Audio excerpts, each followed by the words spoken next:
Welcome back to A Moment in History. I'm Seth Udinsky. Have you ever wondered why our calendar is the way that it is? Maybe you've asked, where did the 12 months come from? How did we get the names and the length?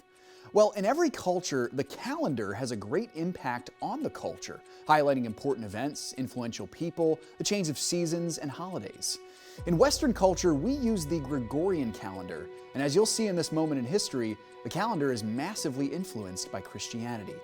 Let's explore the history and background of the calendar of Western civilization, the Gregorian calendar. Now, to know something about the calendar, we have to know a little something about the man for which it is named, Pope Gregory XIII.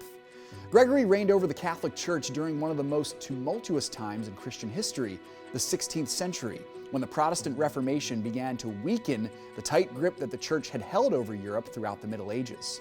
Gregory himself was a controversial figure. He is one of the few popes in history to have been known to have fathered a child during his life. He also lived a very long time for someone in this time period. He was born in 1502 and died in 1585, living to the age of 83. Sadly, Gregory was also infamous for supporting the terrible St. Bartholomew's Day massacre of 1572, where French Catholics murdered French Huguenots or Protestants in Paris, the same year Gregory was elected to the throne of St. Peter.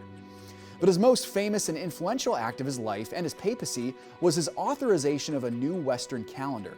Now, up until this time in history, Europe had used the Julian calendar, created by the Roman dictator Julius Caesar in 46 BC. This Roman influence is where we get the names of our months, and these names survived the crossover. Now, Gregory's main reason for changing to a new system has to do with two very important things. The first being the scientific revolution of the times. Scientists realized that Julius's original calculation for matching the calendar year with the solar year was off slightly, so a recalibration was necessary. Now, the second reason has to do with this recalibration, but also much more so in keeping with Christian holy days and keeping them in their right place. Namely, it was the celebration of Easter. Gregory realized that the celebration day of the Lord's resurrection, meant for centuries to be celebrated near the spring equinox, was moving further and further away from that date with each passing year.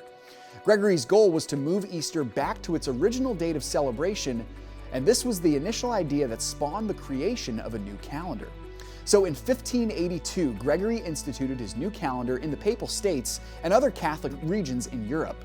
Many Catholic nations picked it up right away, but Protestant-denominated nations were not so quick. England, for example, did not formally institute the Gregorian calendar until the year 1752, only 24 years before the birth of the United States. Russia did not adopt the new calendar until 1918. Of course, we use the Gregorian calendar here as well in the United States, which inherited it from Britain when we broke away in 1776. Thanks so much for joining me once again for A Moment in History.